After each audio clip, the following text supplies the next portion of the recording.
Assalamualaikum warahmatullahi wabarakatuh.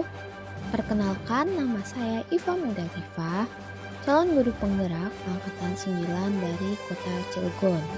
Saya akan memaparkan tugas 1.1.a.8, koneksi antar materi, kesimpulan, dan refleksi modul 1.1.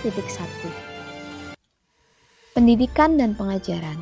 Menurut Ki Hajar Dewantara, pendidikan memberi tuntunan terhadap segala kekuatan kodrat yang dimiliki anak, agar ia mampu mencapai keselamatan dan kebahagiaan yang setinggi-tingginya, baik sebagai seorang manusia maupun sebagai anggota masyarakat. Sedangkan pengajaran merupakan proses pendidikan dalam memberi ilmu atau berfaedah untuk kecakapan hidup anak secara lahir dan batin. Kerangka perubahan Ki Hajar Dewantara. Yang pertama, kodrat keadaan. Di antaranya ada kodrat alam dan kodrat zaman. Kemudian prinsip perubahan yaitu asas trikon. Yang pertama, kontinuitas, kemudian konvergensi, dan konsentris. Apa yang berubah? Asas trikon yaitu budi pekerti. Kodrat keadaan. Dalam pendidikan anak berhubungan dengan kodrat alam dan kodrat zaman. Yaitu yang pertama ada kodrat alam yang berkaitan dengan sifat dan bentuk lingkungan di mana anak berada. Kemudian kodrat zaman berkaitan dengan perkembangan teknologi dan informasi seperti saat ini. Selanjutnya ada prinsip perubahan Ki Hajar Dewantara. Yang pertama kontinu. Kontinu ini perkembangan harus dilakukan secara berkesinambungan. Dilakukan secara terus-menerus dengan perencanaan yang baik. Yang kedua, konvergen. Pengembangan yang dilakukan dapat mengambil dari berbagai sumber di luar, bahkan dari praktik pendidikan di luar negeri. Yang ketiga, konsentris. Pengembangan pendidikan yang dilakukan harus tetap berdasarkan kepribadian kita sendiri. Apa yang berubah?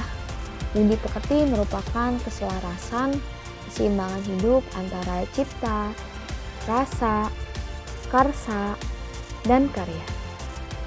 Keselarasan hidup anak dilatih melalui pemahaman kesadaran diri yang baik tentang kekuatan dirinya.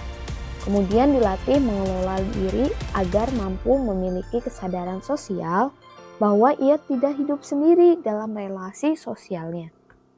Selanjutnya ada pertanyaan pemantik.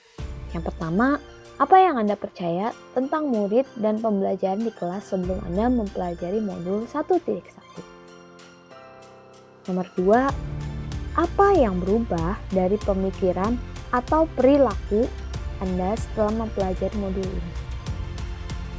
Yang ketiga, apa yang dapat segera Anda terapkan lebih baik agar kelas Anda mencerminkan pemikiran Ki Hajar Dewantara? Untuk pertanyaan pertama, yaitu guru mendominasi pembelajaran atau teacher center. Pembelajaran dilakukan dengan mentransfer ilmu kepada peserta didik dengan metode ceramah. Dengan kata lain, peserta didik adalah objek dalam proses pembelajaran yang dilakukan. Kemudian terfokus pada aspek kognitif. Proses pembelajaran terfokus ke tercapaian dengan KKM dengan mengutamakan perkembangan kognitif peserta didik. Yang ketiga, kurang memahami karakter yang terdapat pada peserta didik. Pertanyaan nomor 2, apa yang berubah dari pemikiran atau perilaku Anda setelah mempelajari modul ini? Yang pertama, proses pembelajaran berpusat pada peserta didik. Pembelajaran dilakukan dengan melibatkan peserta didik, salah satunya dengan menggunakan berbagai macam model pembelajaran.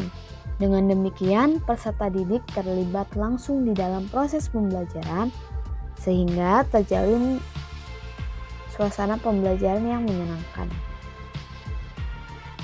Selanjutnya, menciptakan pembelajaran menyeluruh. Melaksanakan proses pembelajaran secara menyeluruh, yaitu sesuai dengan ranah afektif, kognitif, dan psikomotor, serta spiritual dan sosial. Selanjutnya, menuntun peserta didik sesuai dengan kodratnya. Untuk pertanyaan selanjutnya, apa yang dapat segera Anda terapkan lebih baik agar kelas Anda mencerminkan pemikiran Ki Hajar Dewantara? Yaitu kesepakatan kelas. Membuat kesepakatan kelas bersama peserta didik sebagai bentuk komitmen dalam menerapkan Merdeka Belajar sesuai dengan profil pelajar Pancasila. Selanjutnya, menerapkan pembelajaran terhadap peserta didik. Kemudian menuntun peserta didik sesuai dengan kodratnya. Menuntun dalam mengembangkan potensi, minat, dan bakat peserta didik disesuaikan dengan kekuatan kodrat alam dan kodrat zaman dalam kehidupan. Kemudian pembelajaran disesuaikan dengan profil pelajar Pancasila. Proses pembelajaran tidak hanya terfokus pada ketercapaian KKM dengan mengutamakan perkembangan kognitif peserta didik saja, melainkan ada berbagai aspek yang harus dikembangkan, yaitu afektif, psikomotor, spiritual, dan sosial. Nah, kesimpulan dalam modul ini, peran sebagai seorang pendidik adalah menuntun peserta didik sesuai dengan kodrat alam dan kodrat zaman di dalam kehidupannya. Kemerdekaan memiliki dua ciri dasar, yaitu secara lahir bebas, secara batin mandiri. Melaksanakan pembelajaran yang berpusat terhadap peserta didik. Pendidikan sejatinya berhamba pada peserta didik. Nah, itulah pemaparan yang dapat saya sampaikan. Semoga bermanfaat. Terima kasih. Wassalamualaikum warahmatullahi wabarakatuh.